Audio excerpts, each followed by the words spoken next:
So now there's supposed to be a final imam. Tell us the theological basis for this. Right. In Shia Islam, after the passing of Muhammad, there was a controversy over successorship, and on the one hand, the leader of a man assumed leadership of the Islamic community and became the first caliph, and he said that there was no overt succession, and that there would, by kind of common acclaim, there would be a caliph who would be appointed. But there's another branch entirely that says no. In fact, on Muhammad's deathbed, he appointed his nephew Ali to be his successor, and the first group became the Sunni, who followed a caliph, and the idea that the ummah, the body of Muslims, would democratically appoint them. That's right, and that there would be the body of the believers themselves would be the repositories of the wisdom contained in the Quran, and the leadership of that community would interpret it. The other group believes that Ali, the nephew of Muhammad, was the leader appointed by Muhammad to be the first, what they call imam, and that his descendants were to be generational leaders of Islam. They became the Shia. The 12th imam, 240 or almost 260 years after Muhammad's passing, as a result of severe persecution of the Shia, he went into occultation, is what they called it, and the promise that the Shia have is that this 12th Imam will return again. He was a child at the time, right? He was a child at the time he became the 12th Imam, and he lived his life basically in occultation, and he would send his messages through various intermediaries.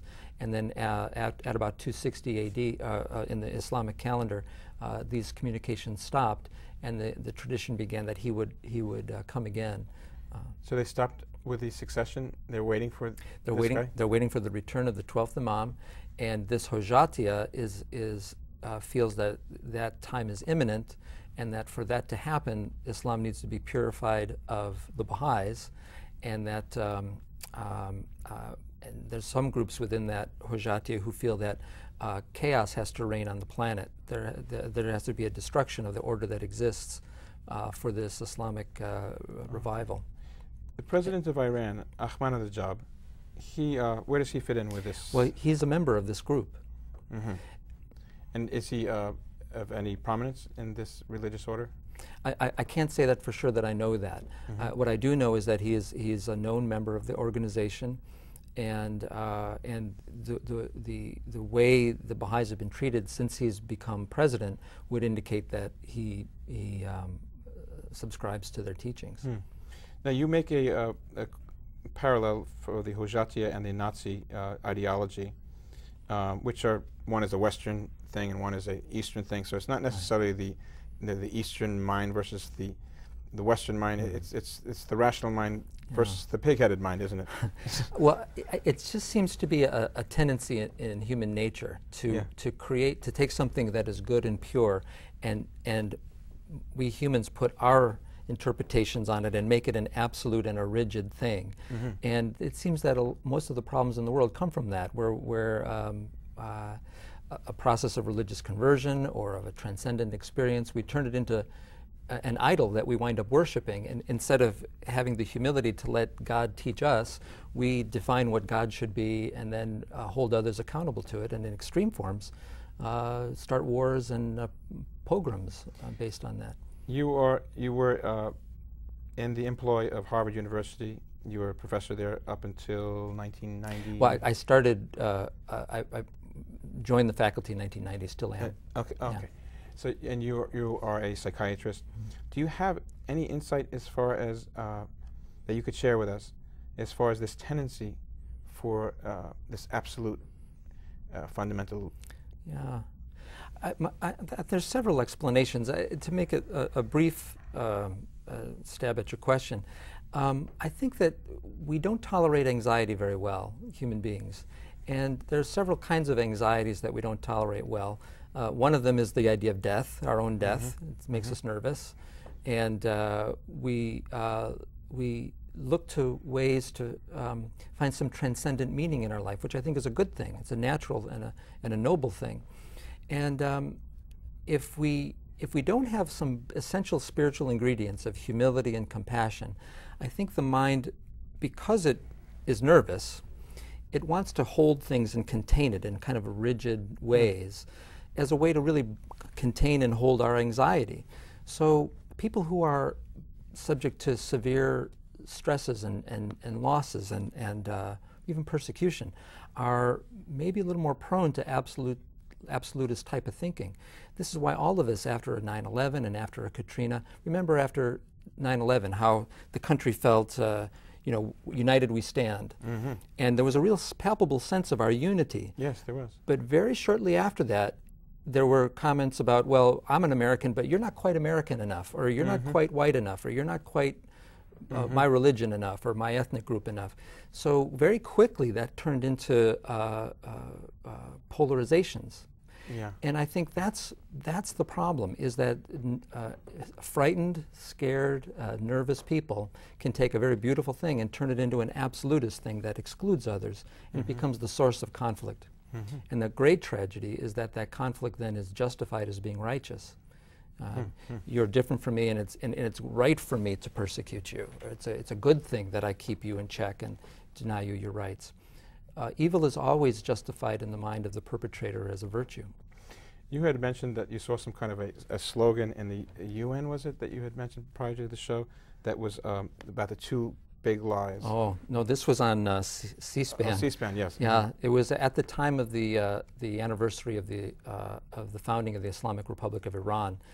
They were broadcasting the president of Iran back in March, addressing a large group in Revolutionary Square in Tehran.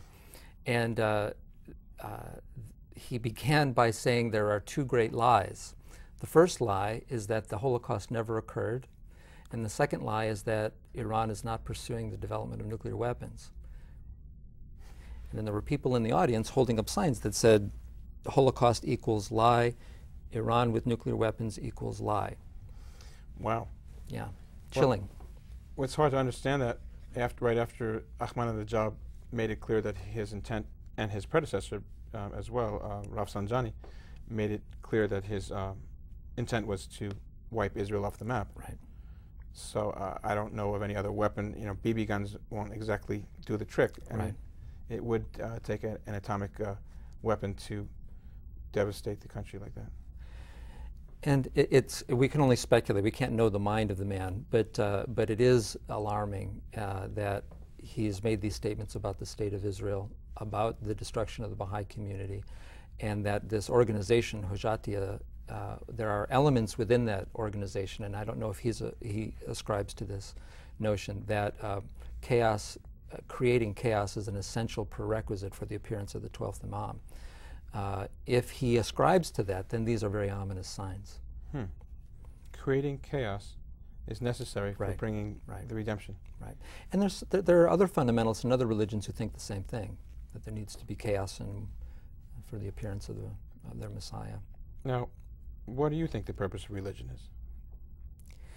Well, the Baha'i writings are very clear about this. The first is to ennoble that God-like part of each one of us, and the second is to unite our hearts in that knowledge that we are all children of one God, as your music so wonderfully states.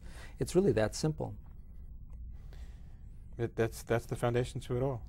And there are even statements that say that if your religious practice leads you to conflict with others, that it would be a religious act to leave that religion.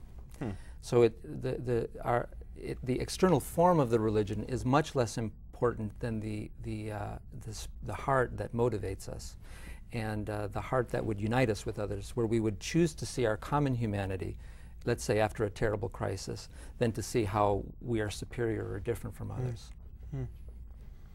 Very beautifully stated. Now, the Baha'i religion is a growing religion. It's a young religion. The headquarters is in Israel. That's right. Is that Akko? It's in Haifa and Haifa. Akka, these two twin cities in Israel. Okay.